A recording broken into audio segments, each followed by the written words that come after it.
Hashem Naaseh v'Natzliach. Amen. And we'll have a Shiur Torah. We'll learn a little bit of parashat Shavua. We'll learn a few other things. Be'ezrat Hashem. If you guys have questions, that also helps.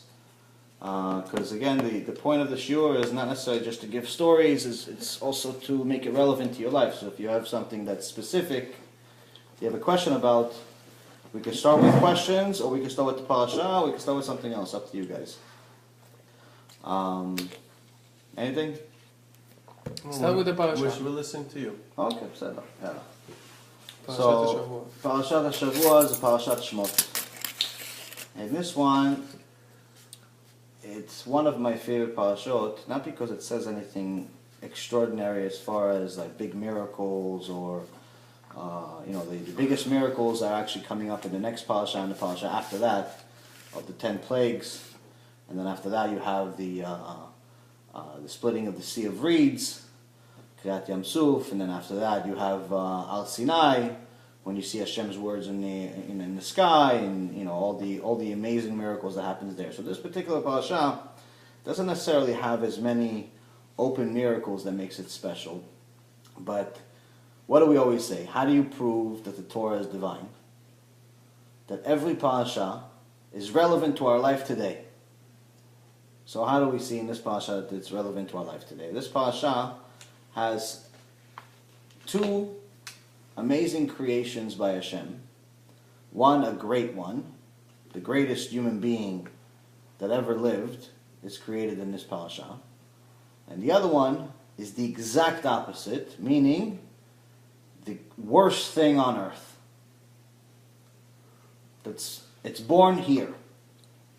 So the greatest human being we know is Moshe Rabbeinu. Moshe Rabbeinu, in our every day during our prayers, we have to thank Moshe Rabbeinu for obviously bringing the Torah. But one of the things that we say in the 13 remembrances, which is 13 things every Jew needs to remember, is that Moshe Rabbeinu is the greatest of all prophets. And the reason why, Hashem specifically said in the Torah that no one ever lived was ever like Moshe Rabbeinu. No one ever will be like Moshe Rabbeinu. He was that special.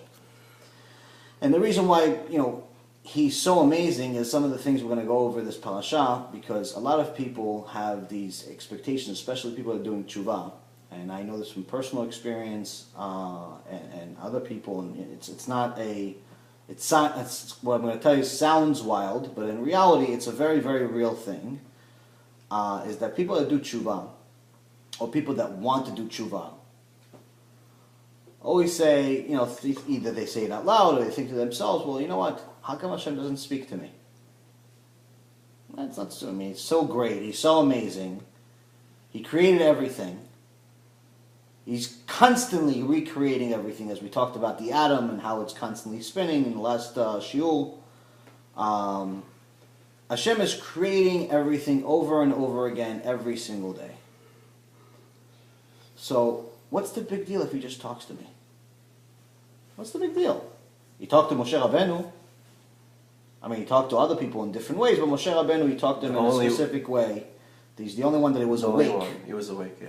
The other ones were always either in a state of sleep, meditation, or seizure of some kind. It wasn't a natural way. Whereas Moshe Rabbeinu was the only one that he spoke to while he was awake and standing up. Everyone else was laying down. So now the question people ask themselves: okay, so let's say someone has started doing tshuva, and they, initially when you start doing tshuva, many times, not always, tough times start. Whether it's tough times from the family that doesn't want you to do it, or tough times from the business that is interfering all of a sudden, or tough time from different places. There are tough times. Sometimes people have a different journey, but for the most part, the journey is not easy to do tshuva. So usually those are the times where people start praying really hard, and they try to really do as much as possible, even above and beyond what they would naturally do. But they also have an expectation that, to some extent, the sky is going to open, the heavens are going to open, and Hashem is going to talk to them and say, Yaron, manishma. So it's a realistic thought that people have, Because you figure, you know what, I'm praying already every day for 2 months. You know, I'm doing everything I possibly can. I'm doing tefillin, I'm not going with women, I'm keeping kosher, I'm keeping Shabbat, just like the halakha says. I'm reading Torah at least 25 minutes a day, because your own said 15 minutes, I'm doing 25. I'm a tzaddik already. Rambam is not even next to me. I'm already beating him. You know, like people start having these crazy thoughts of how far they got, which in reality it's not. But the point is, doing tshuva is a great thing. But then they have an expectation that's very unrealistic, where they literally expect Hashem to speak to them. So let's just see for a second, for a moment, what Moshe Rabbeinu had to deal with before Hashem ever even acknowledged that he exists to some extent, where Moshe Rabbeinu knew. Now, obviously Moshe Rabbeinu was born into a Jewish household, and at the time, obviously, it was they were called Ivrim, but the key, they were born with the Torah in their life. And even though he lived in Pharaoh's house or kingdom, he for the first 3 months he was with his mom. Then we had the whole situation where his mom put him in the what is it called in English? Teva. Basket? Yeah, the little basket, I guess the basket. And the Batya, the daughter of Pharaoh, saw him, and she tried actually feeding him with the different people, different women that were, Egyptian women that were they were working for her in essence, they were her servants. But Moshe did not refuse to be breastfed by anyone. And then Moshe's sister, Miriam, who was following him the whole way when he was floating and everything, all of a sudden appears to Batya and says, well, if you want, I can bring you a Jewish woman. Maybe he'll take her. Maybe he'll eat from her, because a baby doesn't necessarily usually care if it's one thing or another, but apparently in this situation it was something very different. The Midrash explains to us that even though technically the halakha says that you're allowed to be breastfed by a non-Jewish person, non-Jewish woman, in this particular case, Hashem didn't want it.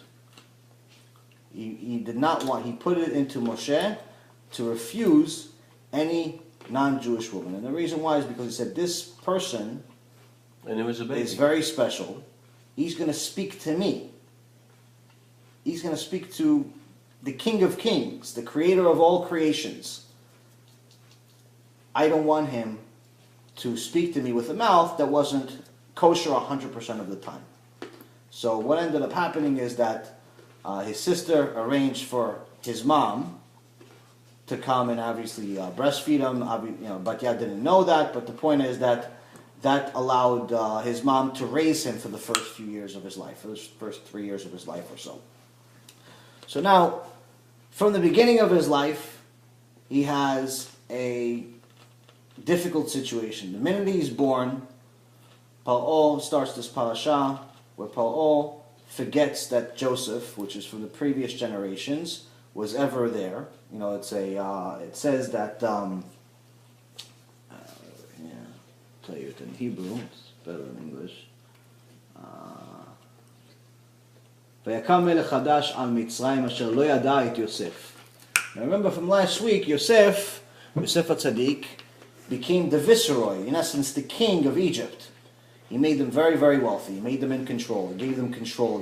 Pretty much put them on the top of the food chain. And all of a sudden, this new Paro, which some say is the same Paro, after Yosef dies and all of his brothers die, all of a sudden doesn't know Yosef. He doesn't know him, meaning there's no memory of this Jew that helped us get to this point. And now he wants to make new decrees. So now the first thing that he notices is that there are a lot more Jews than there are Egyptians. So he's saying that this is creating a problem, because what would happen if we go into a war and these Jews are going to join our enemies and they could help them take us down? So the first thing he wants to do is he wants to limit this. So now he pretty much starts an extermination plan of Jews. First thing he's saying to the maidservants that any boy that's born, kill him. If it's a girl, let him live. But do it initially, do it discreetly. Because the Egyptians were the ones that were supposed to be delivering the babies, the Egyptian maidservants. And he told them, listen, if a baby is born from a Jewish woman, and it's a boy, kill him, but don't tell the mom. A baby's not going to tell his mom. No one's going to notice this, so just do it discreetly so they don't revolt against us. But if it's a girl, let her live. Later on, he ends up becoming obviously much more public about the situation, where they start throwing the babies into the ocean and pretty much continuing to torture Am Yisrael. So the first question is, why the boys and not the girls? The answer is that in the parashat is it's an amazing thing when you actually read the wording of the Torah are very interesting. Where if you know how to read some of these words, you see that no word is ever extra. There's no letter even that's not in the right place. There's always a reason for everything to be here. So in here, it's pretty much saying that here we go. The beginning of the parasha, verse 7. Uvnei Yisrael paru v'yishretzu v'yirbu v'yatzmu v'me'od me'od v'timaleh ha'eretz otam. So in English, it's the children of Israel were fruitful, teemed, increased, and became strong, very, very much so. Now saying very, very, or any of these, very, very obviously is a human language. It's not Torah language, certainly. Very, very. Or when you're already saying that they increased, you already delivered the point. So why is he saying they increased, they were fruitful, teemed, they became strong, very, very much so? He's saying the same thing over, it's repetitive. Why is Hashem repeating it? Because here he's giving us a little bit of a hint, where because Hashem wanted to increase us, but at the same time, obviously knew what we're going through, and he in essence orchestrated this whole situation, he knew that the Egyptians were getting angrier as they saw more and more Jews, and they were trying to kill us off. And he made a promise to Avraham Avinu that not only no one will ever kill us off, but we're going to be the biggest, we're going to be the best. So here he made a decree, he made pretty much something that's beyond nature, where every woman, every Jewish woman, every time she gave birth to six children at a time. No one, two. Today's age, if someone has triplets, it's like, wow. If someone has 4, it's on the news. By 5, it's, they're famous. 6, it's like a miracle. Here, every woman had 6. And how do we know it was 6? Because there's 6 descriptions, 6 adjectives, describing how we, grew as a nation. So you have the fruitful, teemed, increased, strong, very, very much. So you have 6 different ways that Hashem is describing in just one little verse that we increased. It's a lot of diapers. A lot of diapers. So what happened also is, my cousin Ephraim Kachlon, he's in his shiur, it's in Hebrew. You guys should definitely watch it. He describes also something very funny. He says, also back then, women weren't afraid of having children like they are today. So, they would have birth after birth. There wasn't birth control. Yeah. There wasn't abortions, chas v'chalila. There wasn't any of that stuff. So the average woman would have, 9 times she would get pregnant. So you'd say literally the average family would have 54 kids. When you do the simple math, 9 times 6 is 54. And all of these kids are under 20. So every day, for breakfast, there's a truck that has to arrive pretty much to feed everyone. But that's reality. So that's also why when they say that when Bnei Yisrael left Mitzrayim, they say that 600,000 men between the ages of 20 and 60 left. 600,000. But the Midrash said that there was many, many, many more than 600,000. One of the ways we explain it, it's very simple, it makes it very logical and very simple, is that most of these kids were born, they were still very young. Someone that has 9 births, let's say over a period of, let's say even 15 years, the oldest kid is 15, but you have 54 of them that are 15 and under. So they're under 20 years old. My cousin and I did the math one time. of two things. One is how many people left Mitzrayim, and the second one is how many people died, unfortunately, in the Bet HaMikdash. And the numbers are astronomical. It makes it, if you think that any of the miracles in the Torah are significant, just do the calculations, 5 minutes, of how many people actually existed. Not just Jews, but how many people existed in the world back then to now. It's you'd think it's impossible. It's like 3-4 million. No. It's 3-4 million is the lowest number. Estimate? Okay. The lowest number to make it seem logical to the natural person who doesn't believe anything or just believes basic Torah is 3.5 million. The average person that knows a little bit of Torah believes it is somewhere around 15 million. If you go into the Midrash, you add a few zeros. That much more. And but it's by doing math. It's not even necessarily by fairy tales or something. It's just do the simple math, how people were born and so on and so forth. So right in the beginning, Hashem is telling us that we expanded as a nation, and obviously if there was only a couple of 100,000 of us, it's not really a big expansion. I mean, Egypt was a big country. We have to be bigger than them. And Paul over here is saying that there's more of us than there is of him. So obviously there has to be more. So it's not just a few hundred or a few thousand or even a few 100,000. There's a lot of them. Also another thing to know that you'll find out later on in the other parashot is that 80% of Am Yisrael died in Egypt during the darkness plague. Only 20%, 1 out of every 5, left Egypt. So 80% stayed in Egypt and died. And the reason why is because they didn't want to leave. They didn't want to leave Egypt. The reason why they didn't want to leave is because towards the end of the plagues, they were no longer slaves. So they finally, after 116 years of heavy labor, they were in Egypt for 210 years, but only 116 of them that were in heavy labor. And finally they stopped working. Finally they started getting treated in a good way. In essence, they had control already because the Egyptians were suffering so much from all the plagues and everything.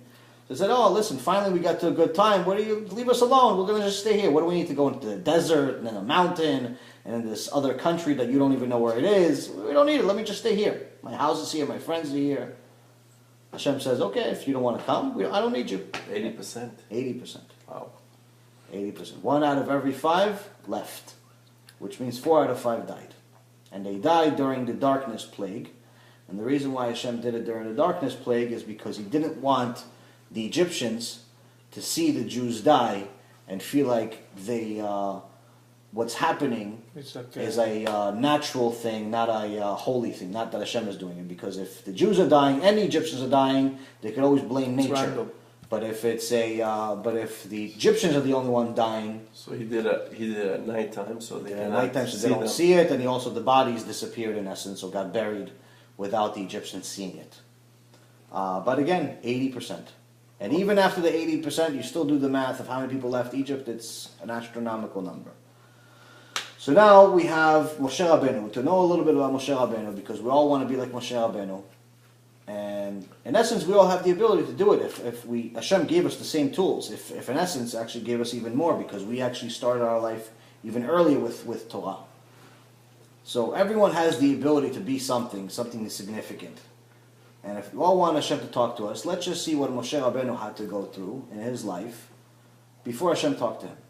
So now, first thing, he's born, Paro the Rasha makes a decree to kill every baby. So immediately, the second he's born, he's actually supposed to be killed.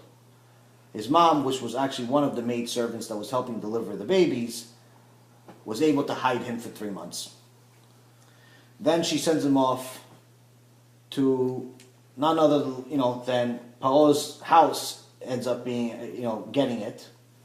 The good news is that Hashem structured it in a way, in such a precise way, that day, Batya, which is Paro's daughter, actually was going down to the water only because she was going to the water to do a mikveh, because she was converting to become Jewish.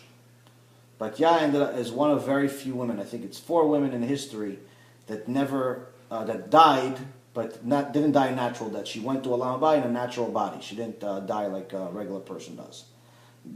And the reason why her name is Batya is because if you spell the word Batya, Bat, Bet Taf, and Ya is Shem of Hashem. It's the name of Hashem, meaning Hashem gave her that name, daughter of Hashem. And the reason why she was so significant is because she was Paro didn't have any sons, so she was second in command. If he died, she would take over and become pretty much the ruler of all of Egypt. And instead of choosing that, she saw the truth. She saw that her father is a liar. She saw that her father is not he was portraying that he was a god to everyone. Not just evil, he was portraying that he was God. He was telling everyone that he was God and pretending that he doesn't need to go to the bathroom. She was smart. She was smarter than him. Right. So she realized the real Hashem. And even though at that time the people that Hashem chose are the slaves of her father, she still chose to be one of them. So when she came down to the water, she was actually going to the mikveh and to convert. So now Hashem gives her a gift by giving her Moshe Rabbeinu. So now Moshe Rabbeinu is only Moshe at this point. He doesn't know what's going on yet. And he grows up.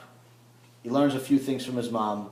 He learns who he is as far as him being a Jew, not being not like the movies say where he only discovered that he was Egyptian later on in his life. That's not true. And it's actually in this parashat, B'Mefurash, it says that, there we go, here. Let's have one more.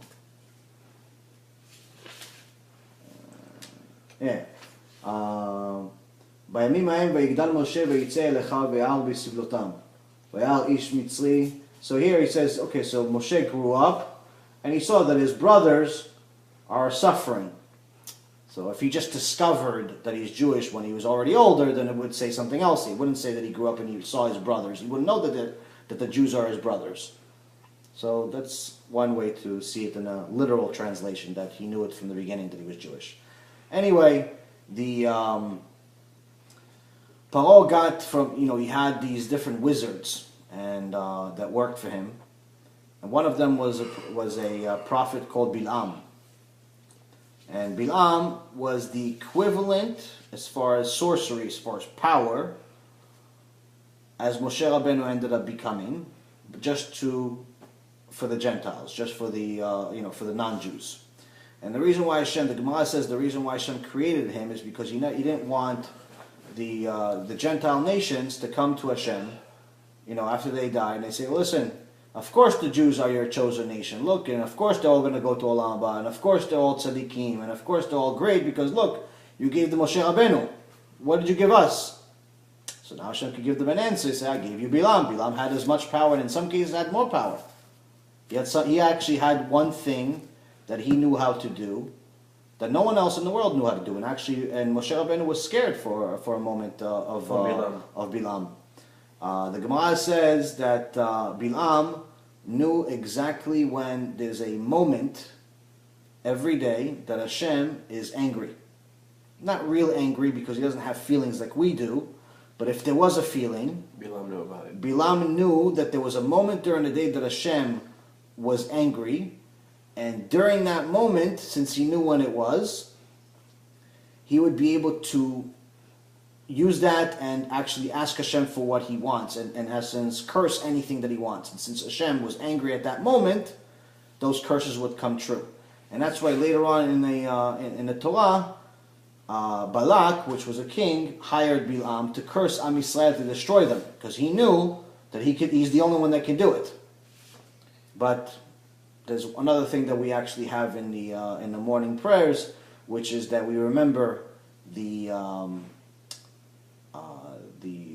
mission or the strategy that Balak and Bilam had to destroy Am Yisrael, but Hashem was merciful and overcame his own desire, in essence, where during that moment he didn't accept what Bilam asked, even though in nature he created it in a way where he was supposed to accept his curse and destroy Am Yisrael. He didn't do it, and we'll learn that later on in more details. But anyway, so now Bilam was already alive for a while, and he was one of the sorcerers, wizards that worked for Paro. And he told Paro that there is going to be a child born at this point, and that child is going to destroy you.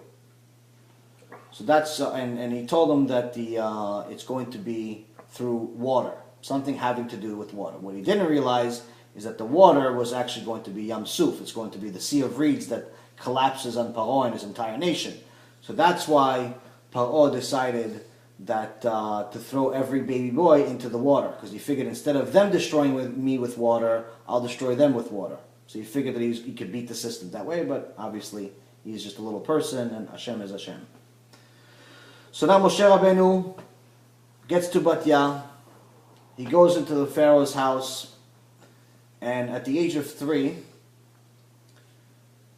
he's considered a son already at this point of Paro. He's considered his grandson. You know, he's treated like one of his own, even though he knows it's not his daughter's son. He's treated as one of his own. He grew up in his house.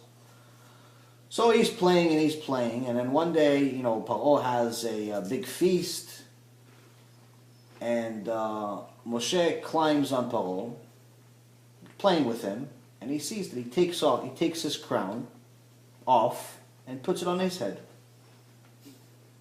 Now, if for a natural, normal person, this wouldn't be a big deal. It's a 3-year-old baby. I mean, what do they possibly know? But over there, obviously, because everything is about kavod and honor and this and that, a big deal happened. And again, Bilam comes and he says, what? He did this? He's going to destroy you. He's too smart. So Paro didn't want to kill him. So he said, no, he's just a little boy. He's just a 3-year-old boy. So Bilam suggested... Bilam saw that. He saw that. He saw it. Because also later on we see that Bilam and actually and Moshe were nemesis, they were enemies forever. So Bilam says, okay, let's test it. Let's put the boy on the floor and take one,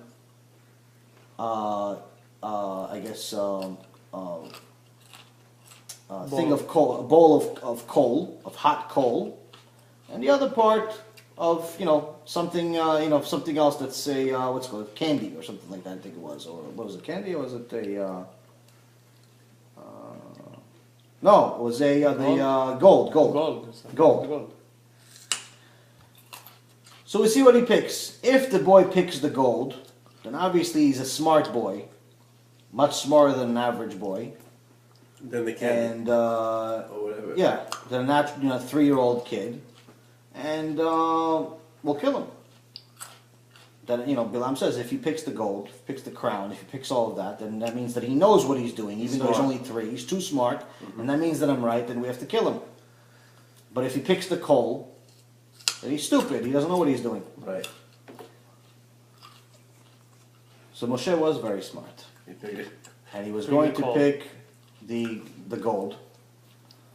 And because Hashem is watching every second, he sent them an angel, he sent them a malach, that in the last minute pushed his hand to the coal, which burnt his hand, and then he put a little piece of coal on his own tongue, which is the reason why in this parasha, when Hashem is asking Moshe to go speak to Paro and to let the Jews go, to let Israel go. Moshe doesn't want to do it, and one of his reasons is the fact that he stamps, he stutters. And the reason why is because of what happened when he was 3 years old. He burned his tongue, and from that moment on, he always stuttered. So,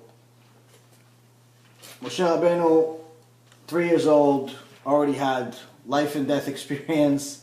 Then he had over here, they saw he almost died if Hashem let him pick what he wanted, he would have died again. That's why he sent the angel. Right. Then Moshe Rabbeinu later in this parasha it says Vayigdal Moshe Vayitze el Echav Vayar besivlotam Vayar ish Mitzri makeh et ish ivri me'echav. So Moshe comes out, he grows up, he starts seeing that his brothers, Am Yisrael, is suffering here under the command of Pharaoh. And one day he sees this Egyptian hitting a Jewish slave. And Hashem at that moment gave Moshe Ruach HaKodesh, meaning he was able to see things that other people don't see. And he saw that there's a reason of why He's not just hitting him for no reason. The Egyptian's not hitting him just because he's evil, like he did with everybody else. He's hitting that specific person for a reason. And the Midrash tells us that Jew, his wife was a woman named Shula, or Shlomit, that was very over friendly. Was too friendly, not promiscuous or anything, but just overly friendly, and to the point where she attracted the wrong attention. And one day, this Egyptian Rasha saw her and became attracted to her. So he decided that he wants to be with her, and he ended up raping her. So then after he did what he did,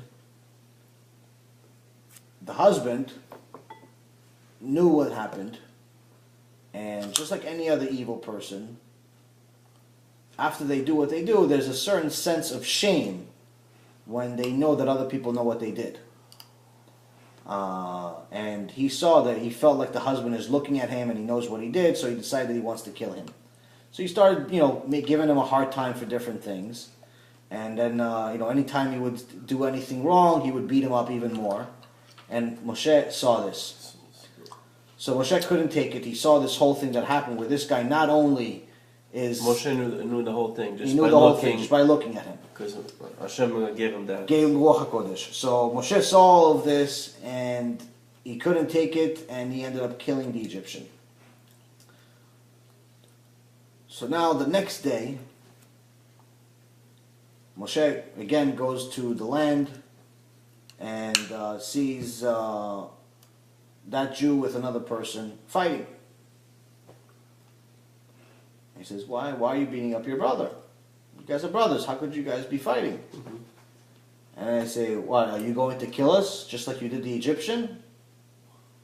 So then Moshe realized that they know that he did what he did, and they were going to tell on him.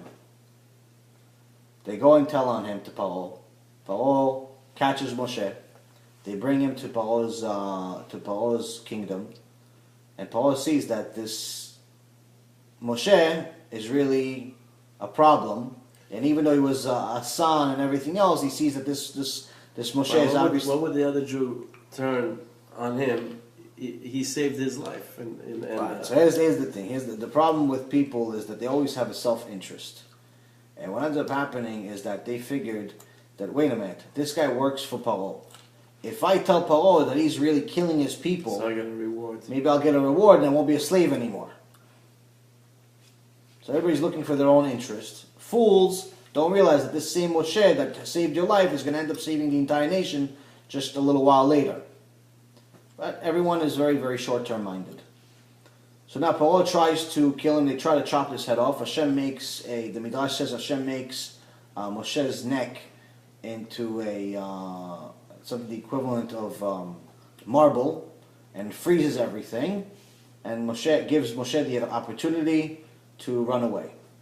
So now, in the Torah, there's a very big gap between what's written in the written Torah versus what the Midrash says.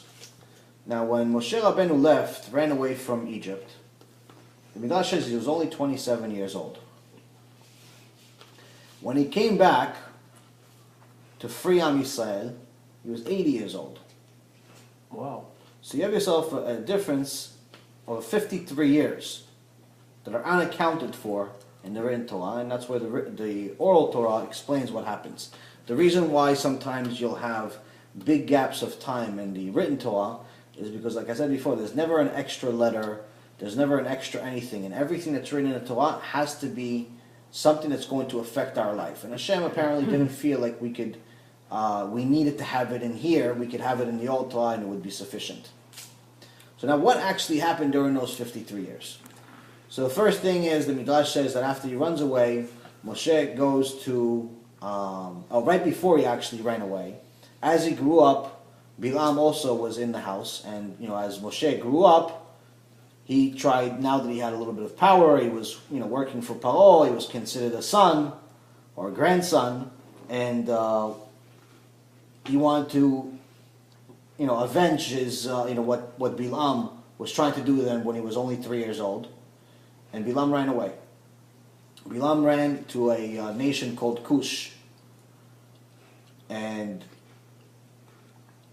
fooled the king into going to battle that was unnecessary, because what he wanted to do is that once the king took all of his main soldiers to battle, and at that point Bilam put some wizardry together and covered the entire nation with snakes, so no one was able to come in or leave the country, and he took over the country. So now Moshe goes to Cush, and he sees that the king of Cush is pretty much camped outside of his own borders, and he tells him what happened, and Moshe stays with them for a while until he comes up with an idea of how to beat Bilam.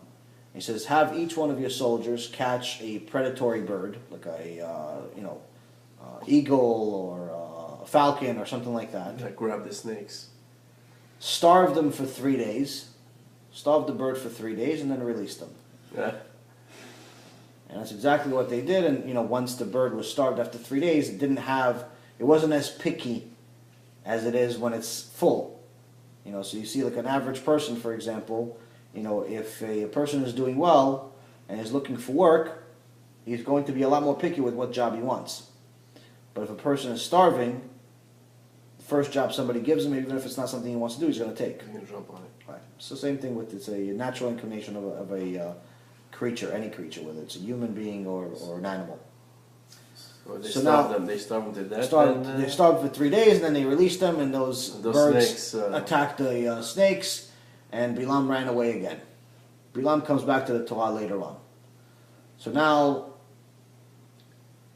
the king loves Moshe, makes him second in command, and shortly after he goes into his deathbed. The king knows that he's going to die, and he says, I want you to become king and take my wife. So Moshe was around 28. 27 years old, 28 years old, 28. something like that, yeah. So now, 27 years old, the king dies shortly after, and He became Moshe king. becomes king. And they give him a wife, but Moshe knows that this wife is not what Hashem chose for him. She's not part of Am Yisrael.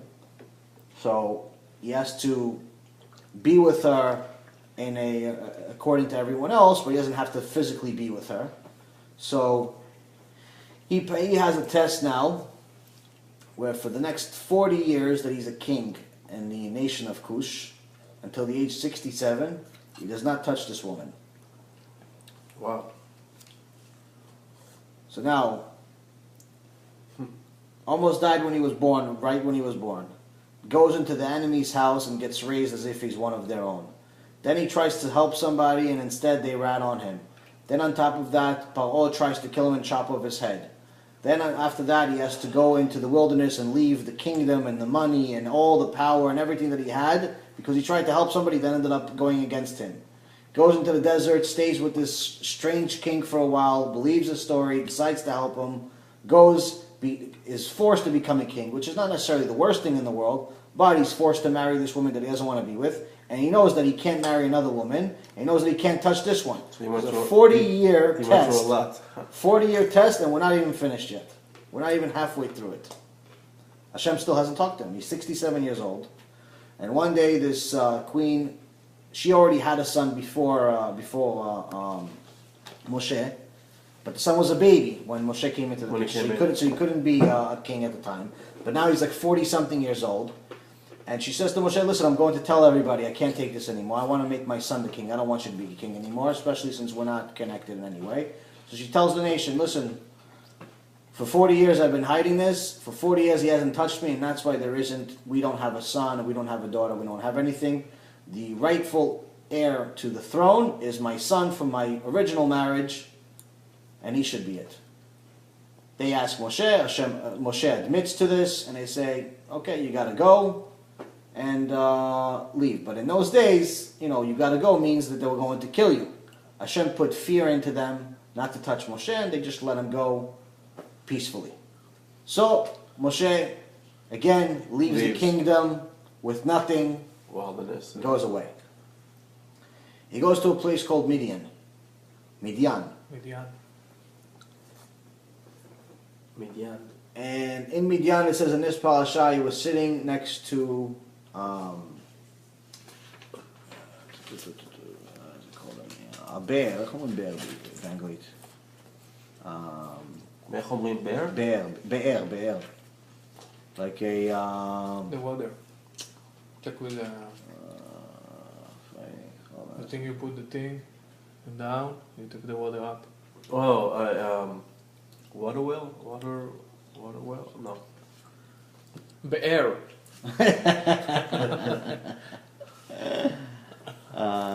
It's the... Yeah, with the... Here it is, with here the it is. can. כן, כן, שמים את זה למטה Under the ground. ומרים את המים. Okay, so you guys know what I'm talking about. Yes. That's a good bear. start. Finish that. Okay. So he's trying to, he's sitting over there, and there's a person by the name of Reuel, who's also known as Jethro, has 7 daughters, and they're trying to get water, draw some water from there, from the well. Well, yeah, there you go. well. Thanks. Yeah, there you go. From the well, they're trying to draw some water from the well also, but then these shepherds come and they attack the girls. Moshe protects them, and again, being tzaddik, helpful again. So the daughters go to their father Jethro, and one specific one named Tzipporah goes to the Jethro, and she tells him, "Hey, listen, this Egyptian man, saved us, because he still wore Egyptian clothes." So Jethro was, even though he was an idol worshiper, he was a very righteous man in regards to law. He believed in law. He was very, if there was a law, he had to follow it, even though But he was an idol worshiper. Okay, so now Jethro says, "Well, if he saved you, bring him to the house so he can eat with us." So they go bring Moshe, and Moshe becomes friends with this guy. He pours his heart out, tells him who is he, what is he, what happened to him. He tells him, "Listen, I used to be in the kingdom of Egypt. Then I killed somebody, and I became a king over there." He goes, "Wait, hold on a second. You killed somebody in Egypt?" He goes, "Yeah, I killed because he goes, "Wait, you killed somebody and they want you over there?" "Yeah," because "You're a murderer. Jail." You put him in jail. He throws him in jail, and he leaves him there for 10 years. And he's 40. No, he's 67. He throws him in jail For 10 years. He leaves him there for 10 years with no water, no food. 77. The only reason why Moshe was able to survive was because Tzipporah, the one that told her father about Moshe saving them, felt bad for him. He's like, "He still saved my life." So she snuck food and drink and water to him every day for 10 years without her father knowing. So after 10 years, Tzipporah is very friendly with Moshe. So she tells her father, like, "Listen, you sent somebody to jail 10 years ago. Why don't we check to see what happened with him?" Jethro is like, "Wow, what are you talking about? What happened to him? He died probably a long time ago. He probably smells by now, the body. He didn't eat. He didn't drink. It's like, "Oh, let's check. He was fed. So she takes him to the cell, and he sees Moshe is alive and well and looks good, and also the same faithful to Hashem person that he was when he first met him. So naturally, he sees this is not a normal person, so he lets him out of the jail. So now he lets him out of the jail, and in the middle of the land that Jethro had, there was a stick stuck to the ground that was a very unusual stick. He couldn't get it out. No one can get it out. And there was an unusual writing on the stick in Hebrew, which we later find out that it has the name of Hashem on it, the real name of Hashem, the full name of Hashem, and also had the letters for each one of the 10 plagues that came on Egypt. Now this stick stuck into the ground, nobody could take it out. So now they're walking on the field, and Jethro and his daughter are walking ahead, Moshe is behind him. He sees the stick, takes his hand, takes it out, no big deal, and continues to walk. He was shocked. Moshe didn't know didn't know anything about this. No, He just talking saw. about. So Jethro turns around, he Jethro. sees him holding this, and he's in complete shock that he has this.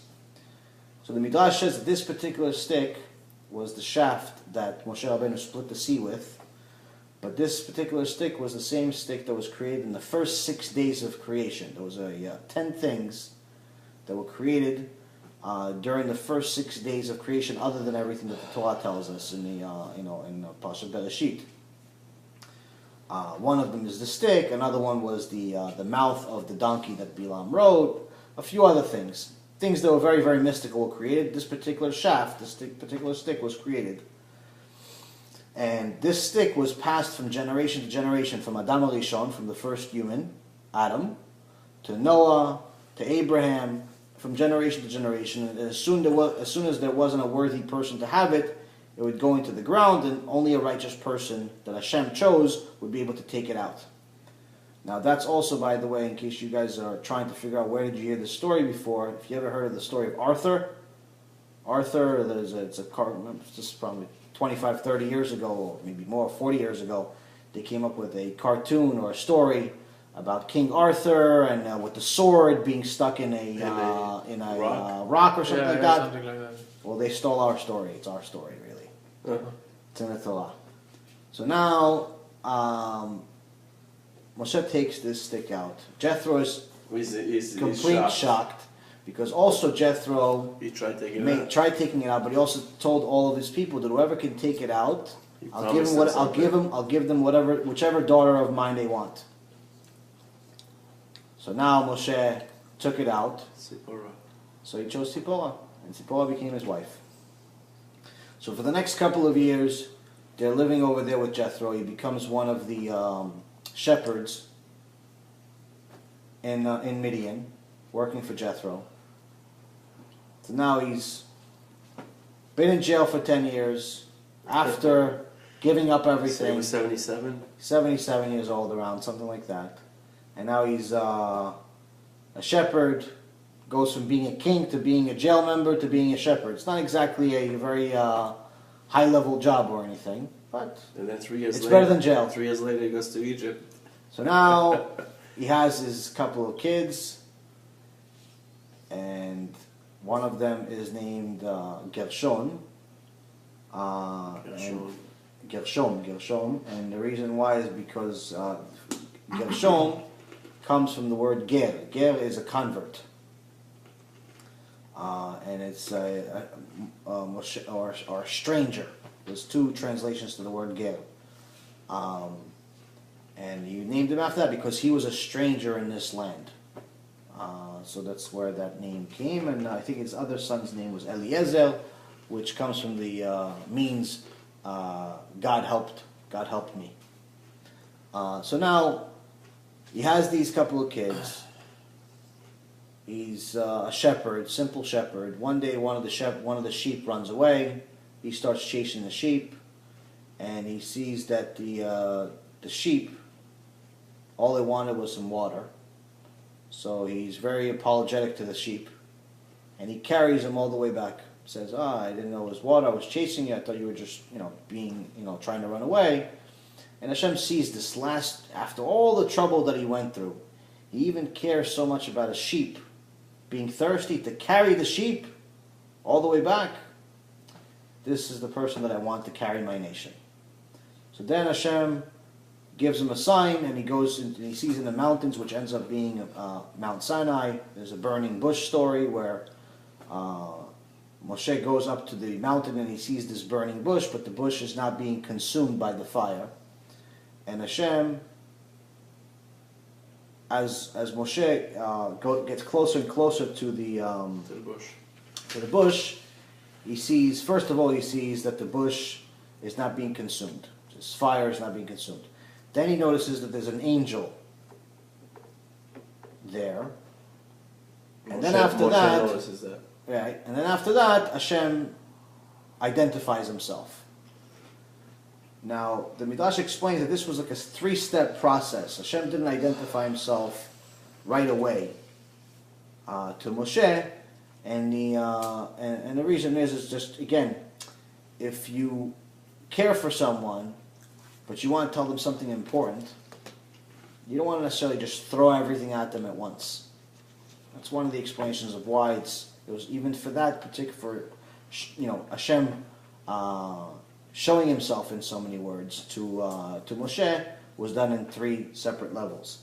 So now Hashem tells Moshe that he chose him to be the leader of the leader of Israel, to take them out and go pretty much head to head with Paro. Moshe hasn't had a peaceful moment in his life until this point. Finally, he becomes a shepherd. He has a couple of kids. He wants a little bit of relaxation. Hashem is sending him on the mission of his life. Okay. For a week, Moshe tries to talk to Hashem and convince him not to send him, to send somebody else. One of his excuses, or one of his things that he says, is that his brother Aaron, who's older than him, a few years older than him, he says he's also a prophet, and he's been a leader over there in Mitzrayim for all these years. Send him. What are you sending me for? He's better than me. Also, on top of that, he's older than me. He should get more respect. Why me?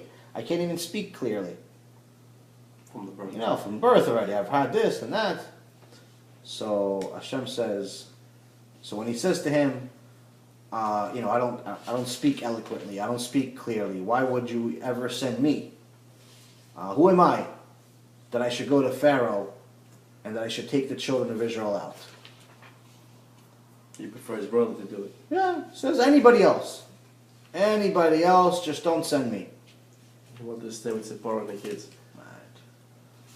So now, it was he didn't think he was worthy. He didn't think that he was good enough to do it. He didn't think that he was worthy enough to do it. Hashem saw him. So he's telling Hashem, I can't talk, I can't do it. So Hashem says to him, who makes the mouth for a man?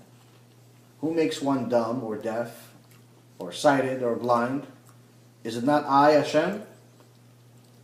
Meaning that you're complaining that you can't talk eloquently and you're not, who's the one that gave you that? I'm the one that did. If I want to take it away, I could take it away. But Hashem specifically left it and still wanted him to go. So no one would think that Moshe was just such a charismatic speaker that that's how he convinced everyone. Because sometimes if you have a very good speaker, he could convince people to do things that they wouldn't naturally do. Usually that type of person either becomes a very, very good salesman, or a politician, or eventually the president of the United States or some other country. Just from this last election, in the last president that we've had for all these years, not to spend any time at all about politics, but a lot of people voted for President Obama. And I would say, from all the people that I've spoken to about it, the vast majority of them, and I mean the overwhelming majority of them that voted for him, don't actually know why they voted for him other than the fact that he's a good speaker. Because a lot of the things they say that he wants this and he wants that and he wants this, it's actually what the other guy wanted. That's what I always said. It's actually what the other guy wanted. He speaks, but he doesn't do it. He doesn't do anything. Right. So when someone's a very good speaker, they can get a lot done. So in the Torah, obviously Hashem knows all of this, and he created all of this, and Hashem wanted to specifically not have Moshe be this amazing speaker, but that created a lot of discomfort for Moshe, so Hashem finally agreed or pretty much gave in to tell him that, okay, I'll have your brother Aaron speak for you, and you tell him what to say. I'll speak to you and him, and you tell him what to say, and he'll speak for you. So now we have Moshe went to a bunch of stuff by now, right? So you figured that by now he should have, okay, Hashem says go, be the leader of Am Yisrael. Should be an easy, at least at the very least, an easy ride at this point forward, right? No one's going to try to kill me or anything like that, right? But here's the problem. It doesn't work that way. So Moshe Rabbeinu, after spending a couple of years in Midian, he's now 80 years old. After 3 years, He just had a kid, just a few days before he left, And he knows that you have to do Brit Milah. Remember we spoke a couple of weeks ago about Brit Milah, how important Brit Milah is, right? But he knows that if he has the Brit Milah now, he's going to go into the desert, it's dangerous. So after they have one of the stops during the journey from Midian to Egypt, Moshe thinks that maybe it's not a good time to have the Brit Milah, the circumcision, for the boy. And since, you think about it logically, since he's obviously very righteous, Hashem spoke to him. On top of that, Hashem chose him to be the leader. And maybe it's a little bit of room. Everybody always says, listen, maybe Hashem is not as strict as you say. Maybe he's not going to punish me for being a violator of Shabbat. Maybe he's not going to punish me for doing this and doing that. Maybe I could eat chazir only once in a while. It's not a big deal. Maybe I could watch a little TV on Shabbat, and maybe on Yom Kippur too. Maybe Hashem is not so strict. What do you make it such a big deal? Right? That's people's logic. Says, you're being a little extreme. In today's modern world, it doesn't work like it used to. So let's just think. If Hashem was lenient, the number one person that he would be lenient towards would be who? To his number one person. Someone that was closer to him than anyone else in the world. No one, the Torah b'mefurash. It's not a idea or a thought or even a hint. It's in plain English, plain Hebrew, plain any other language that you can understand the Torah. No one in history existed like Moshe Rabbeinu. No one had the relationship Moshe Rabbeinu had with HaKadosh Baruch Hu. No one. No one ever did. No one ever will. That's it. Even the other religions that go against the Torah on every single basis still agree with that point. No one had a relationship with Hashem like Moshe Rabbeinu. Whether it's Christianity, Catholicism, Islam, anything else. Everyone that obviously believes in the Torah, which is pretty much most religions, because they use it as their source, their base, or they call it the Old Testament, meaning it's the original book. Everyone agrees that Moshe Rabbeinu, number one. No one else like Moshe Rabbeinu. So, if Hashem was lenient, and he's not going to punish us for Shabbat, for violating Shabbat just a little bit, and he's not going to send us to the Gehenom that half the book talks about, and he's not going to make a big deal, make a big fuss of all these things that we do. So, at the very least, he should be lenient to his favorite person, right? Well, Moshe Rabbeinu decides that he's going to delay the Brit Milah. What does Hashem do? This is Punishes him. Punishment would be an understatement. It was on the way. I'll read it in Hebrew and in English. Vayi b'derech b'malon, v'yivkesheu Adonai v'yivakesh amito. It was on the way in the lodging that Hashem encountered him and sought to kill him. Wow. This is for a delay of a Brit Milah. This is not even for a violation of Shabbat, which is drastically bigger. There's nothing worse than Shabbat. There's nothing worse than some of these things we talk about as like it's not a big deal. This is not even that. This is just he wants to delay because he wants to save his kid's life. He doesn't want to, he doesn't want to put his child in danger. This is just a little bit of a lack of emunah. That's really what it is in so many words. Because he's saying, listen, I'm in the desert. The first few days of a Brit Milah are very, very difficult. The first 3 days are the most difficult. And it's very dangerous to have it if you don't have access to the things you do usually when you're, stationed somewhere. And that's actually why the entire 40 years Am Yisrael were actually in the desert after they left Egypt. And they went through Mount Sinai. And for 40 years that they were in a desert, they didn't do Brit Milah. No one had a Brit Milah for 40 years. All of them did Brit Milah only when they got to Israel. 40 years they didn't let them. And what's the reason? Because it was too dangerous to have it in the desert. So if they're not allowed, it's okay for them not to do it. They just got the Torah. At this point, we still don't have the Torah. We have parts of the Torah, the oral Torah, but not the written Torah that we got in the Ten Commandments that we got at the at Mount Sinai. So the laws are applicable, but not to the same extent. So this is before the Torah, which means if anything, it should be even more lenient right now. More lenient than ever before. They got the Torah already after that, and Hashem said it's okay, don't have a Brit Milah. For 40 years they're not going to have a Brit Milah until they get to Eretz Yisrael. Why? Because it's a pikuach nefesh, meaning it's dangerous. It's dangerous to do it in the Dangerous to do it in the desert. למה? בגלל שזה מחלות. They're moving a lot. זיהום. Personally, I don't understand it fully why they didn't have a Brit Milah for 40 years. They also didn't have a Korban for 40 years. Only once when they had a Korban one time for Pesach at Mount Sinai. But What's after the that, Korban? Korban was a sacrifice. Every Passover, they need to do a sacrifice in those days during Passover. And they only did it once at Mount Sinai, and after that, for the next 40 years, they didn't do it. I don't know the full reason of why they didn't do it for so many years. The only explanation that I don't know the full reason, but the only explanation that I know is that because they weren't circumcised, they weren't allowed to do the korban. Meaning they didn't circumcise their kids for 40 years, and someone that's not circumcised is not allowed to do a korban, is not allowed to do a sacrifice. So because they weren't circumcised, they weren't allowed to do it. One is creating another thing. I have a hard time understanding why Hashem allowed them to not have a circumcision for 40 years, because even though they were in the desert for 40 years, they didn't walk for 40 years straight. I mean, they stayed at certain places. There was one place they stayed for most of the time. I think it was 38 out of the 40 years they stayed in one location. So they were stationed somewhere. They weren't walking 24 hours a day. So I don't really understand why it was okay. The point is, it was okay.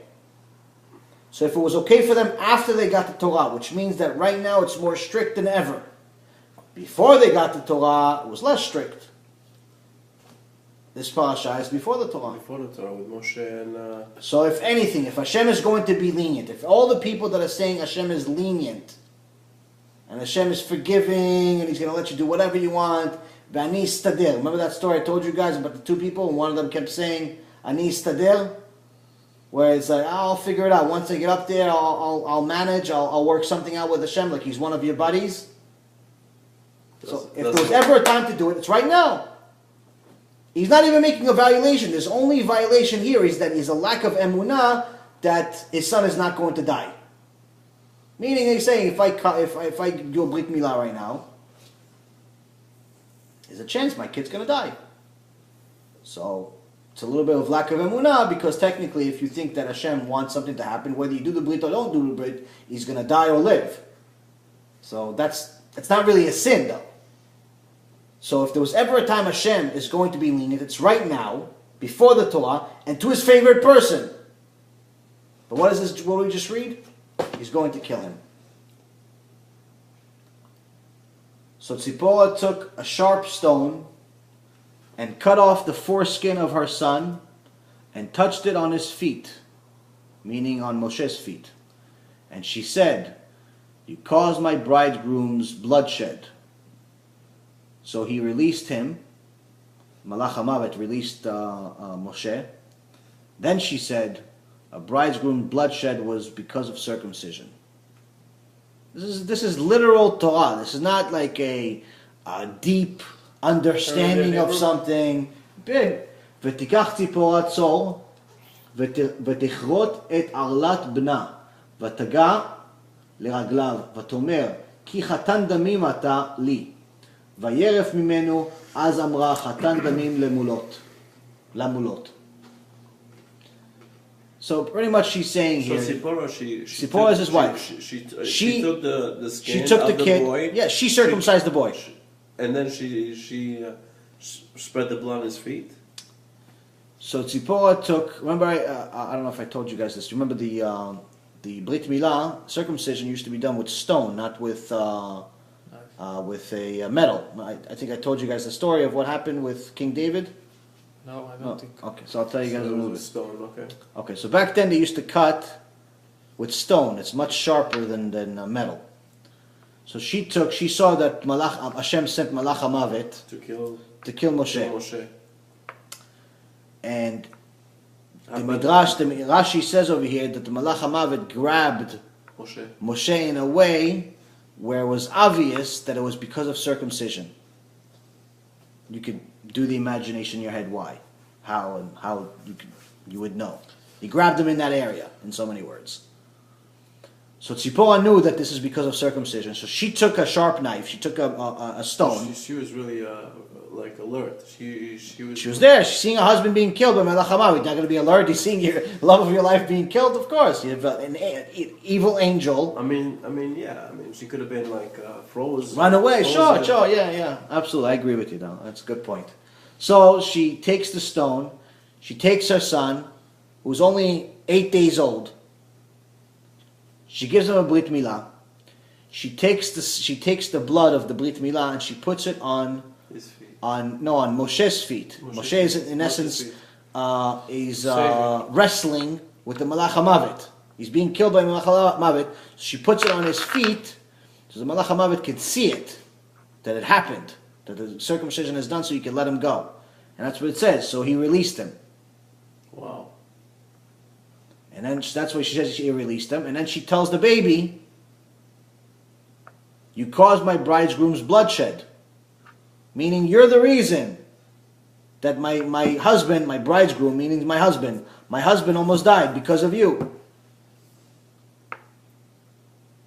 And then she says, the bloodshed was because of circumcision. Because we didn't do the Brit Milah on time. So this is literal Torah. This is not midrashim. This is not somebody's interpretation.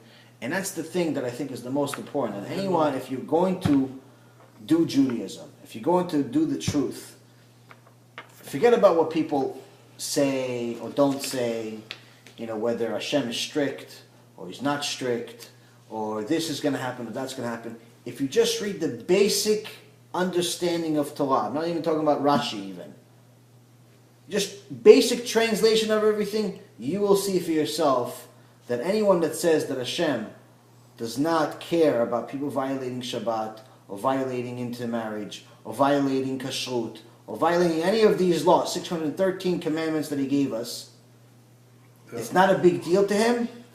It goes against the Torah.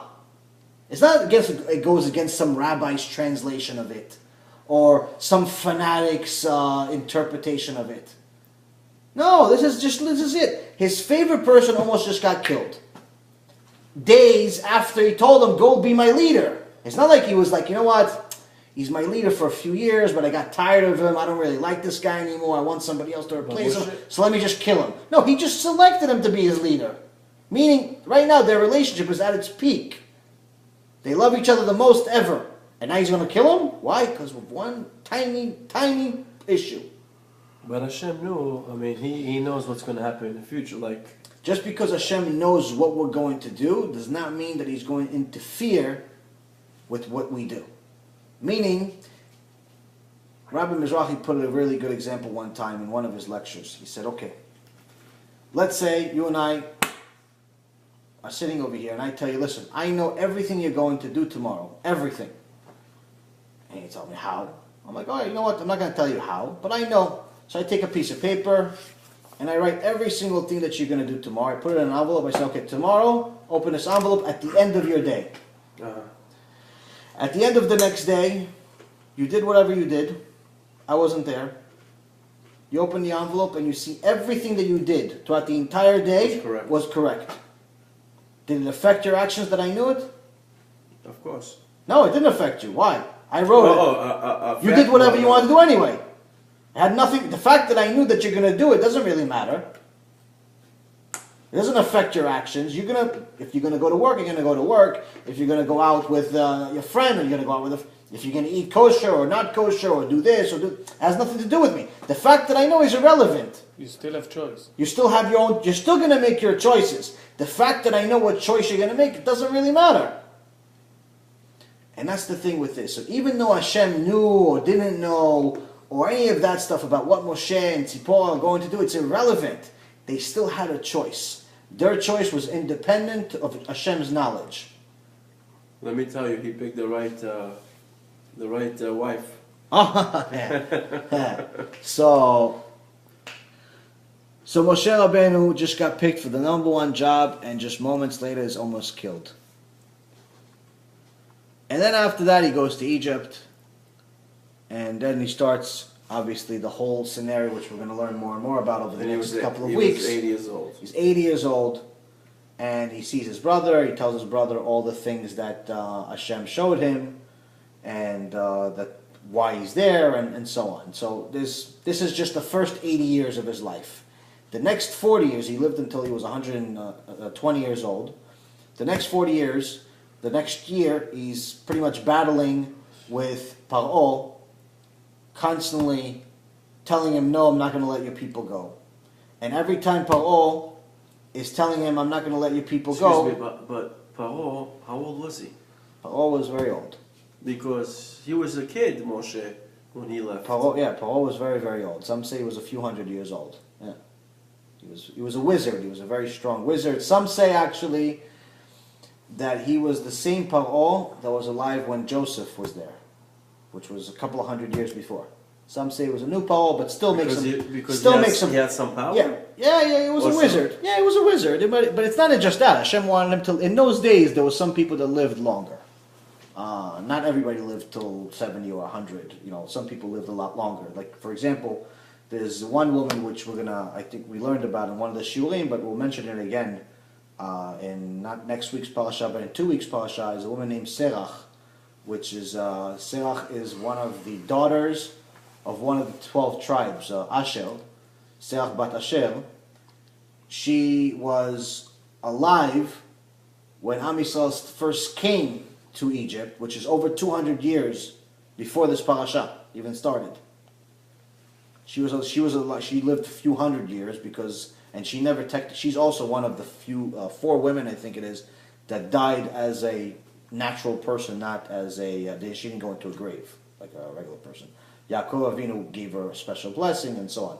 So there's some things that are very mystical and so on, but the point is that she's the one that helped Moshe Rabbeinu find where Joseph's tomb was being hidden, because the Egyptians believed that Joseph, since he helped the Egyptians so much, become so wealthy and so powerful, they believed they started worshiping him, made him into an idol. So they didn't want his body to leave the country, so they hid his tomb inside the Nile River. And the only person that knew where they hid him was someone that was alive when they did it, which was over 210 years before this. Before Moshe even came to being, before Moshe was even alive. And so Serach comes in and she does it. So there's some people that lived a lot longer. And who gave her that power? It was... Hashem gave her the reasons to live, but Yaakov, which was her grandfather, Yaakov is one of the... Avraham, Yitzhak, and Yaakov. So Yaakov, he blessed her. And the reason why he blessed her is because when Yaakov found out that his son Joseph is alive, after not seeing him for over 20 years, she knew that if her father and his brothers, the 12 tribes, give Yaakov the news right away, I think he was 130 years old, 133 years old. Unbelievable. And if they give him the news right away, he could get a heart attack from happiness. So she tried calming him down by taking a violin, and she started playing the harp or violin. Which she started playing it. Very, very relaxing. Yeah, she tried to relaxing him, and she started singing in a low tone. Joseph is alive and he's the king of Egypt. Joseph is alive and he's the king of Egypt. And he's listening to this in the background. He doesn't know where it's coming from. And he's becoming happy. Like a dream or in the background. Becomes happy.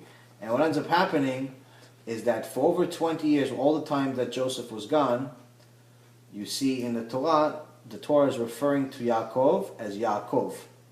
But before Yaakov was taken away, the angel Hashem told Yaakov that his new name is being changed from Yaakov to Israel. But after, so Yaakov was born Yaakov. Then after he reached a certain level of Kedusha, Hashem said, your name is going to be Israel from now on. Because I'm giving you Ruach HaKodesh, and a certain level of holiness. That so from now on you're going to be What called is actually the meaning of Israel? Israel. Yeah. But El, it's El. Was it is Israel? The Rashi Tevot of Israel is for each of the is for the each one of the forefathers and the mothers. כל אחד מהאבות והאימות שלנו זה אחד מהאותיות. Also, Yerushalayim, if you're ever wondering how they got the name Yerushalayim, the first half of the name was given by Shem, which was the son of Noah, and the second half of the name was given after Akedat Yitzchak, after Abraham did the whole thing with Isaac. He named that area the second half, and Hashem didn't want to upset either one of the people, so he combined the names and they made the name Yerushalayim. So now the see, I'll tell you a story that my cousin told me that puts this in perspective with Yaakov, and then we'll go back to Moshe. One time there was a homeless guy, and he had a good friend. And his friend says to him, listen, what happens if you win the lotto? He goes, if I win the lotto, it'd be great. He goes, so why don't you go buy a ticket? He goes, I don't have money. I don't have $1 for a lotto right now. He goes, I'll give you $1. Go buy a lotto. Why not? What do you care? I said, okay, fine. This is not true, right? It's just to give you an understanding of what we mean, of what's set up. Of what people could be after. Right. Now, if it was true, then the story would be very different. The friend would end up killing the homeless guy. But anyway, so he goes and buys the lotto, and he goes back to his friend, and his friend sees, the next day he sees he actually won. But the homeless guy doesn't know yet. And his friend really loves him, and he's like, listen, I don't want this guy to die from surprise. So he says to his friend, listen, why don't you go to the doctor?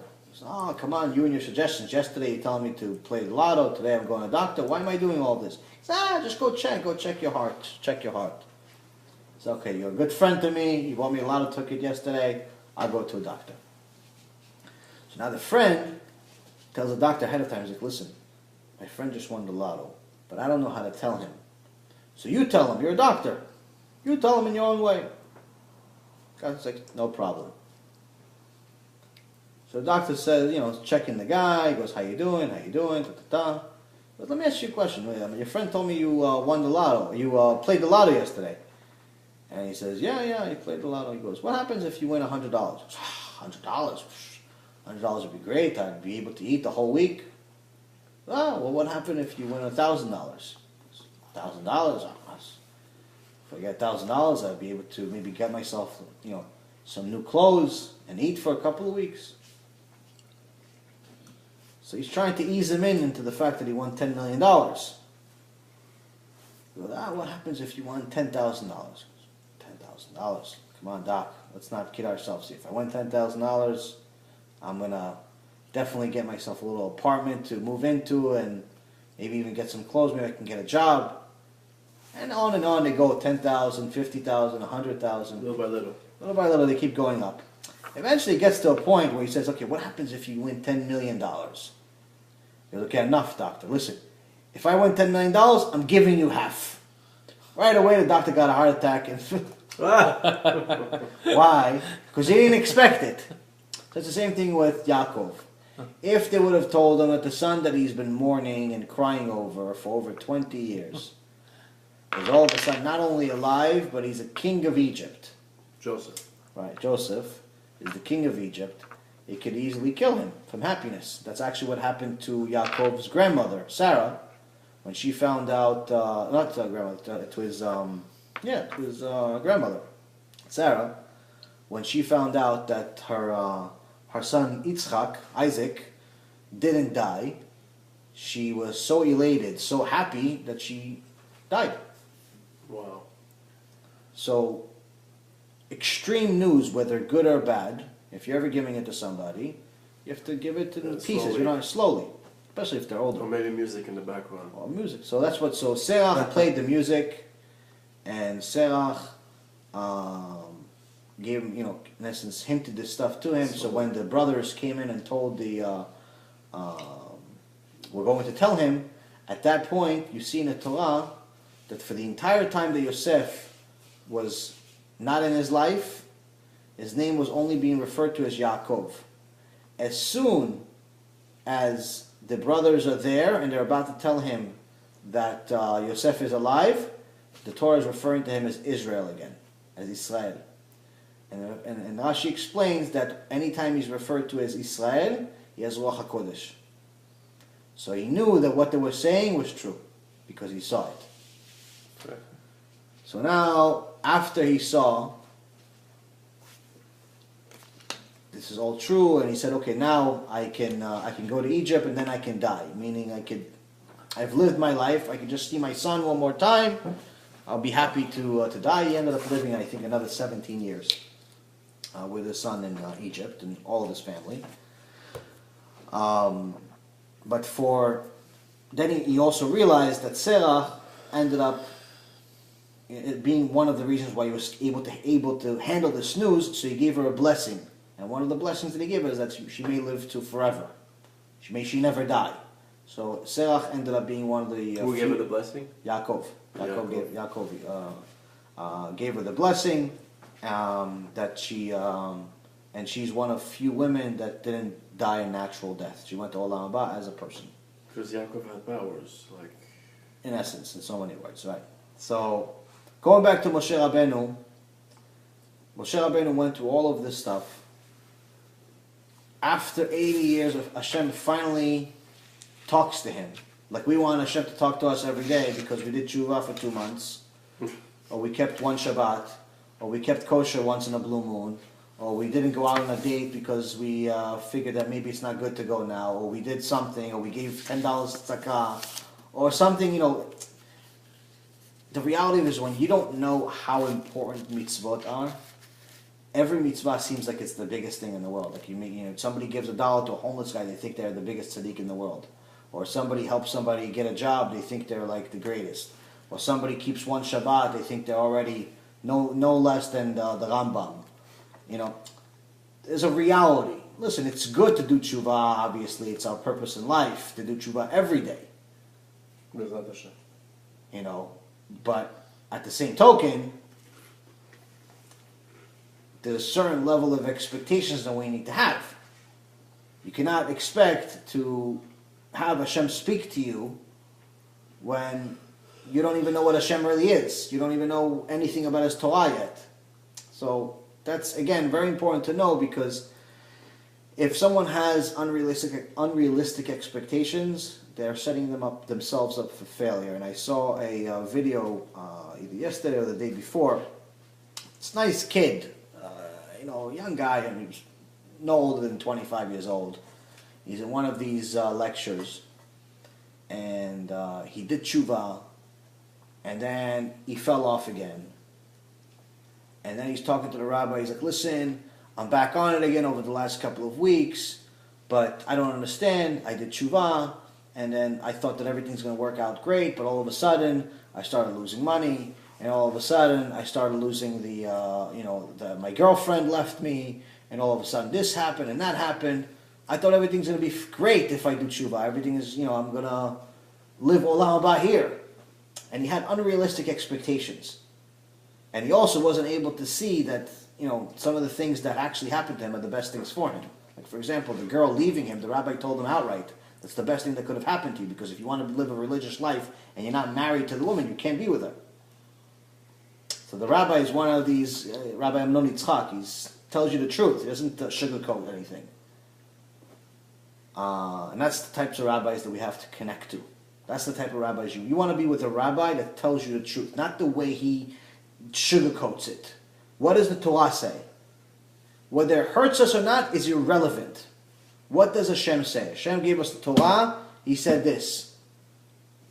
You make your choice what you want to do. But at least you need to know the truth. Any rabbi that sugarcoats the Torah is not doing you justice. He's not doing the Torah justice. Because in reality, he's giving people unrealistic expectations where he's saying to them, listen, I'm not saying that anything, I'm not trying to badmouth all rabbis or anything like that, chas v'chalila, who am I b'chlal, but I'm just telling you that if you want to go in the righteous path, or even have a shot of succeeding in it, you need to have all of the information that's correct. But if you have somebody that's telling you every day that it's okay to violate half of Shabbat and it's okay not to violate the other half, it's not really, that's nonsense.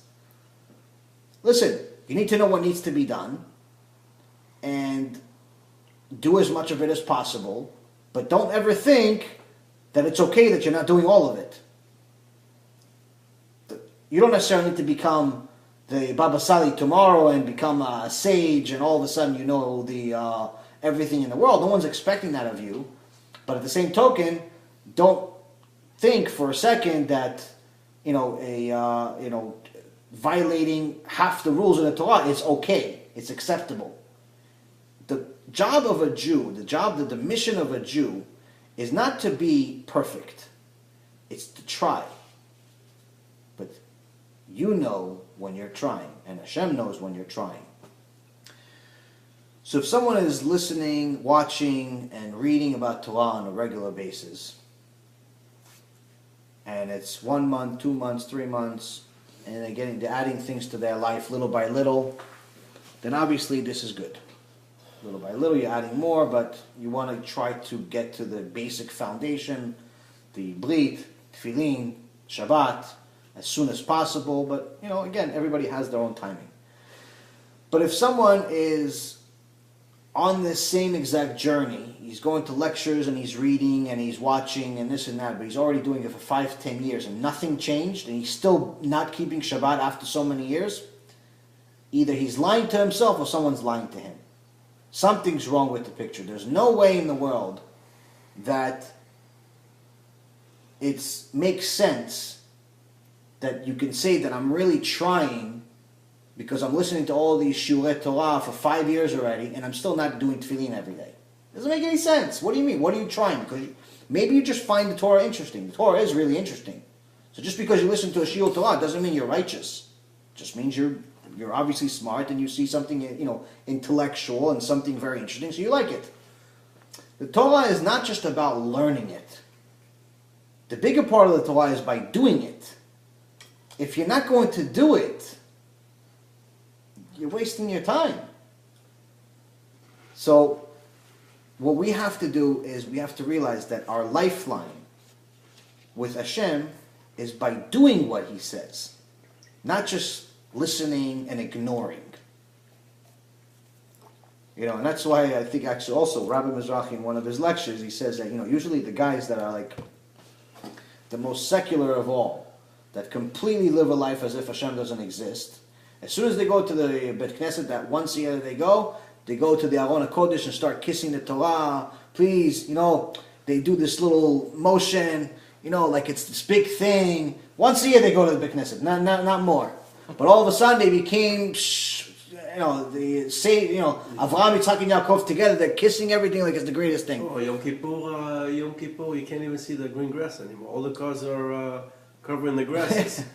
So here's the thing. So the reality of it is what he says, though, it's funny, it makes me remember it, is that if the Torah would speak back, it would say, stop kissing me, listening to me.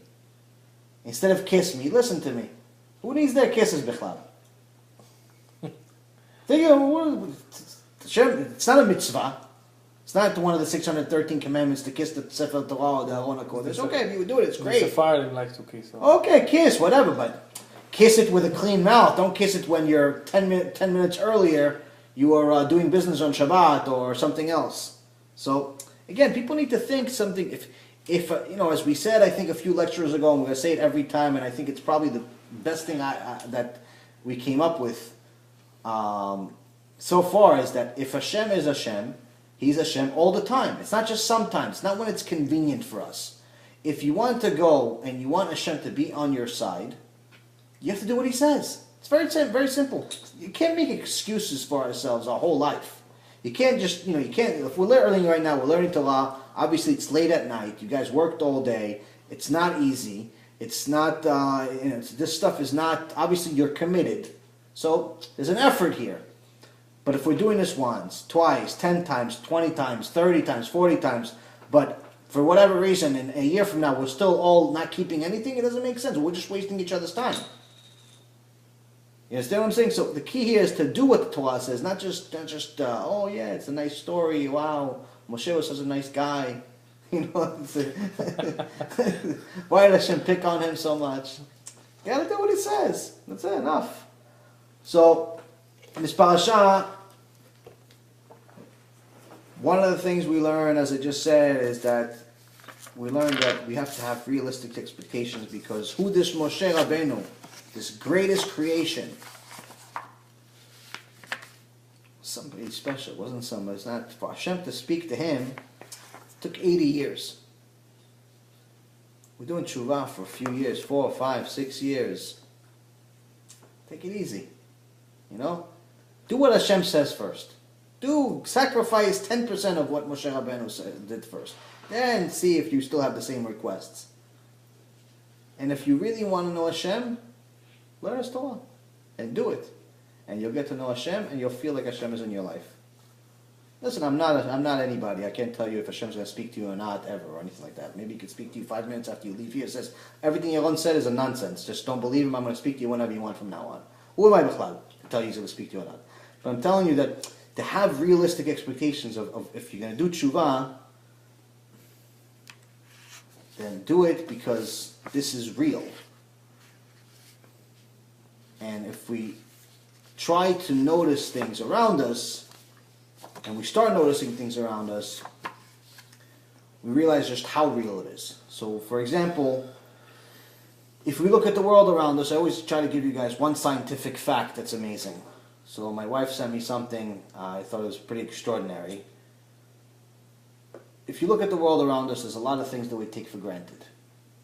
One of them is the fact that we're even alive, meaning that the Earth, scientists have pretty much proven, or at least I don't know of any public opinions that go against it at this point, that the Earth is at a place where it's the only place it can be in all of the universe.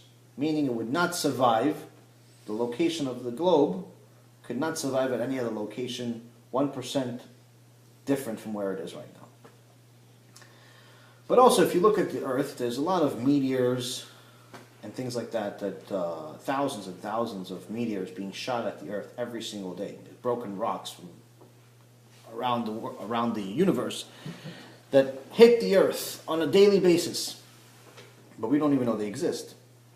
We don't see it. And the thing that protects us is the atmosphere. So in the atmosphere, one of the things that allows the Earth to stay as a place that supports life form, for us to be able to live, is that it remains at all times at 21% exactly of oxygen. The level of oxygen has to stay at 21%. So to give you an example of why that's important, do you guys ever have a fish tank? Yes. You have a fish tank? Okay, so you have a fish tank. Now, if you have a fish tank, then the guys that sell you the stuff will tell you that, listen, you have to have these things, you have to keep a certain pH level. Mm-hmm. If the pH level doesn't stay at this level, fish are going to die. And most people have to constantly buy fish because the fish die. Because to keep it at the same pH level is pretty much, it's a professional job. It's very, very difficult. Same thing with the 21% around the world. If there was 1% less oxygen, everything would be destroyed. The combustion engines would stop working. The buildings that are made of concrete would completely disintegrate. We would not be able to breathe, and the ocean would evaporate instantly. 1%. 1% less oxygen. If there was 1% more oxygen, there was too much oxygen, more than just 22% oxygen, then every time you'd light a match, there would be a big explosion. That's just one of the things. So now, with all of the, so people say, okay, but now with global warming and all the pollution and everything else, is a problem. Maybe we could change it. And Hashem has shown us time and time again that we can't do anything to change His world unless He wants it to change. Because even though there's more and more things, more and more humans that live on this earth that are breathing carbon dioxide, and there's the things that are breathing out carbon dioxide, there are plants that are breathing out oxygen.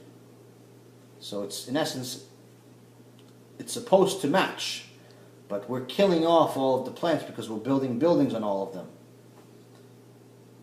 So if we really depended on the plants, then the world would be destroyed. So what did Hashem do? He created something called algae. Algae is this green thing that you see in the ocean, and they produce the oxygen. All the extra oxygen that needs to be produced is produced there. So it always stays exactly at 21%. There's never going to be more, there's never going to be less. Because if it was 1% more or 1% less, we wouldn't be able to exist. Hashem did everything accurate.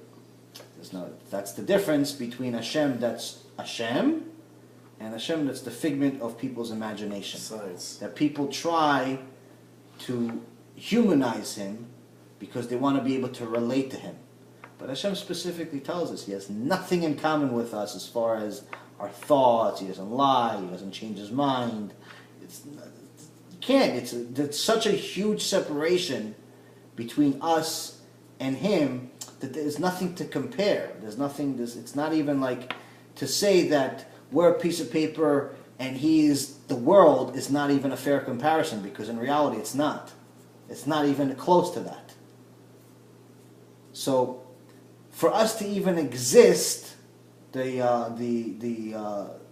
Zohar tells us, for us to even exist, our neshama is actually a piece of Hashem. Part of our neshama is a piece of it. He took a piece of Himself and put it in us. Meaning that for us to even exist, it has to involve Him. We cannot exist without Him. So when someone tells you that, listen, that's nice, all the stories are really nice, but I'm still going to do whatever I want, I'm still going to steal, I'm still going to, be nice on the outside, horrible on the outside, or opposite, or whatever it is. I'm still going to violate all the laws, and when I get up there, ani istadel, I'll figure it out. Unfortunately, life doesn't really work that way, because if you think that this world and this matters, then Hashem is going to surprise you just like He surprises anyone that tries to say that He's wrong in anything. Scientists for many, many years have been trying to prove the Torah wrong, and not once have they been able to prove it wrong. Theories, everyone has a theory. I have theories, you have theories, every Joe on the street has a theory.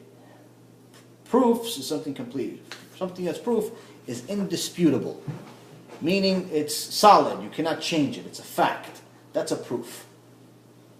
But when you're looking at something that's a theory by definition is an idea. It's a possibility. It comes from the word theoretical. Everyone has a theory. The Big Bang theory, the evolution theory, all of those things are theories. But as far as facts, the fact that I have this in my hand, this is a fact. Because I can prove this, because you can see it on the camera, you guys see it in your eyes. But the fact that I can make this levitate is not, or the theory that I can make this levitate is not, because unless I can prove it. But I think I can do it, but it means nothing unless I could show it. So that's the difference between fact and theory. So Moshe Rabbeinu goes into this parashat. That's where we're introduced to Moshe Rabbeinu. The second thing that's very important in this parashat we're going to learn about, and you guys look a little tired, so you tell me when you're passing out. Tell me. I can go on for a while. The second thing we learn in this parashat is something that is part of our life, whether we realize it or not, every single day. And recent statistics say now more than any other time in at least the last 70 years. What's created in this parasha? Antisemitism. Antisemi. The word anti-Semitism, or in Hebrew antisemiyut, or antisemit, means that it comes from Shem was in essence the first part of Am Yisrael. He was one of Noah's sons. His name was Shem. So he started a Bet Midrash to learn Torah even before Abraham was born, and Abraham knew him. And he was a very righteous person, and pretty much all of the Jews come from Shem. So when you say anti-Shem, meaning you're anti-Jews.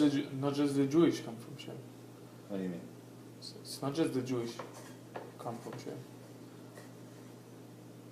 It's also the Arabs, no?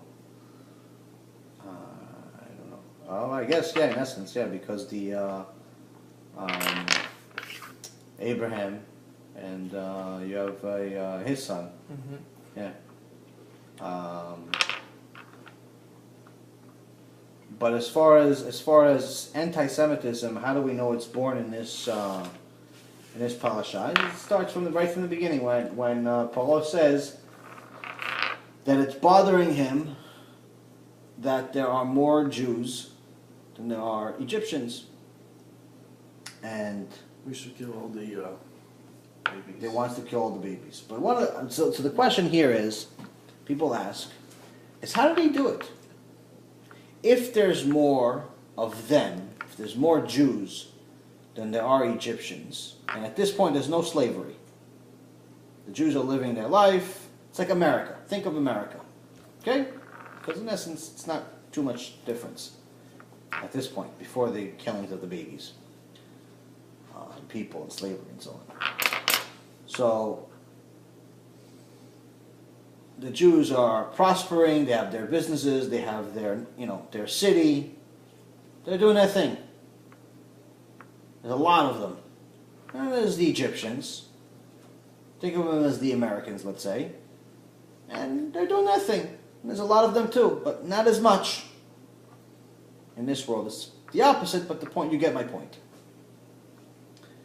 Now, if there were more Jews in America, I mean, people already think that Jews have control of America to begin with, just because either they're anti-Semites or they're delusional, but the point is that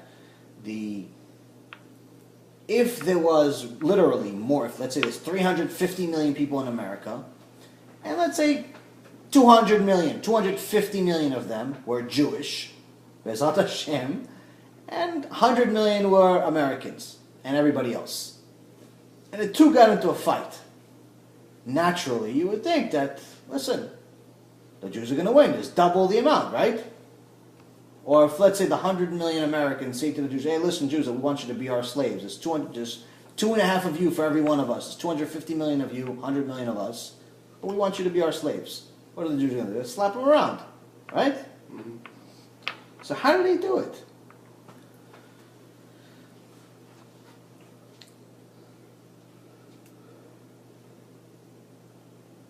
ויאמר אל עמו, הנה עם בני ישראל רב ועצום ממנו.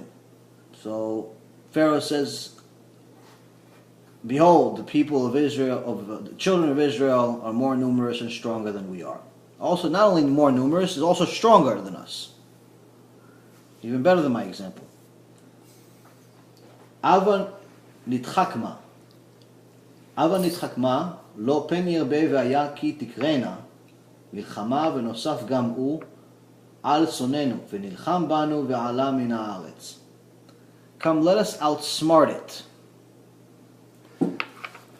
lest it become numerous, and it may be that if a war will occur, it too may join our enemies and wage war against us and go up from the land. Key word here being outsmart. How do you outsmart a smart person? Easiest way in the world to outsmart somebody is going after his desire. What does he want? Number one thing that all people in the world want is either power or money. And the reason why they want money is because they want power. So Paro wasn't a fool. He was a rasha, but he wasn't a fool. So Paro, the Midrash explains to us, as a Paro did something that I won't have to give you guys too many details to see how similar it is to today's world. The first thing he said, he wanted to make everyone very patriotic. Listen, I know you guys are all from a different nation and so on, but we're here in Egypt. We need to be patriotic and help the country. Let's build it up. And even me, watch, I'm the president, I'm the pharaoh, I'm going to go start digging myself. And you start seeing, pictures, and a few times you've seen Pharaoh digging himself. That's what happened. He started digging himself and, to show support that he's also getting his hands dirty. Anyone that's living there, everybody wants to be patriotic. Just like what happened with September 11th. September 11th, all of a sudden, September 10th, everybody lived their life. September 11th, everyone has an American flag. What happened? Everyone wants to be patriotic. Why? Because, they see that there's a need. So Paro has this strategy. He says, I want everyone to be patriotic. So first he gets everyone to be patriotic by showing them that he's working, he's doing it too. Then he says to them, listen, we really, really need to build this country. We really need to build and support Egypt. I'm willing to give you guys all of what I have. So what are you making in your business? $10 an hour? I'm going to pay you $1,000 an hour. Come work for me. Come work for Mitzrayim. Everybody starts closing their businesses left and right. Like, work $10 an hour at my business? What am I doing? Am I crazy? I'm going to go work for him for $1,000 an hour.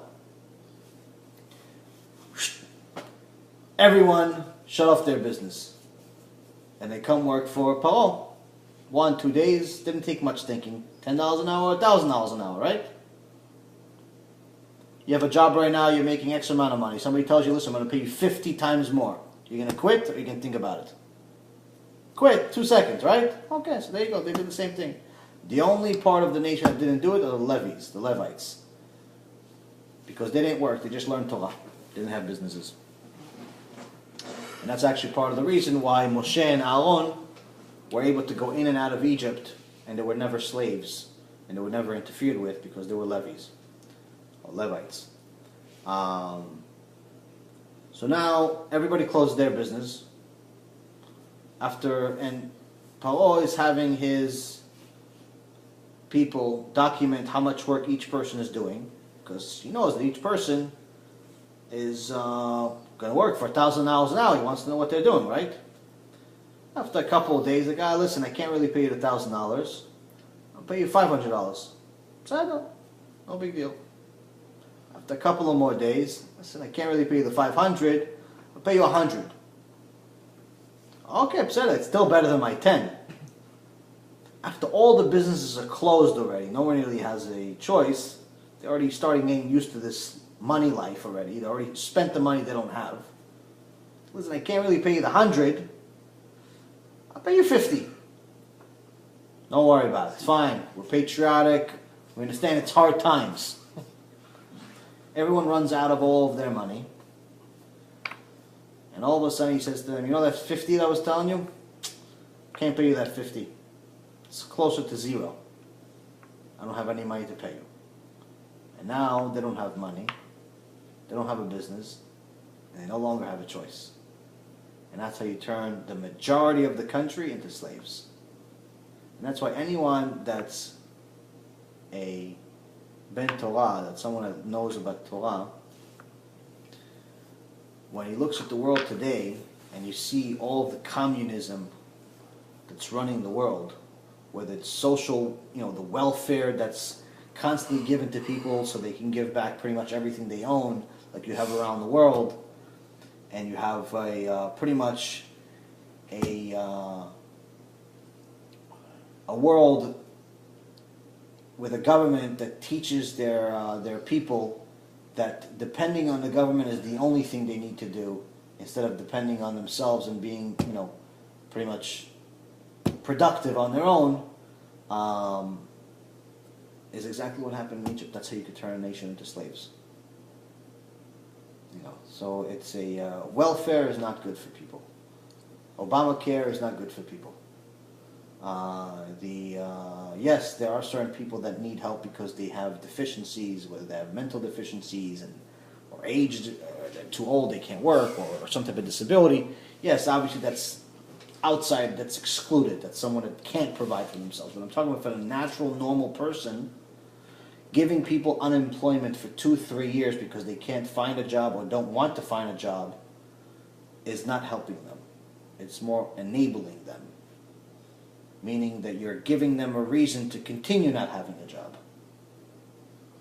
So, and that's exactly how Paro fooled an entire nation that was bigger and stronger than him into becoming his slaves. And then, shortly after, when they became completely hopeless and they became powerless, and then he started quietly killing their kids, and then as the quiet became ignored and they didn't react back, they didn't fight back, he started doing more in their face. And when they didn't react, it got worse and worse and worse and worse. So, anti-Semitism wasn't created in The Holocaust. Holocaust and Hitler. As a matter of fact, everything they did in the Holocaust, Paro already did. Everything. And more. So in today's world, there's a lot of things that we all would like the government to give us, but in reality, it's better for us if we get it ourselves. We'll learn a lot more about this parasha, about next week's parasha, a lot more about Paro, a lot more about Moshe. There's other Hashem, a lot more about Hashem. And, you know, and I think right now is going to be a lot of action over these next few weeks. And let you guys get some rest. And Bezrat Hashem, we'll learn some more next week. חזק וברוך אחי. ברוך אדוני לעולם, אמן ואמן. אמן.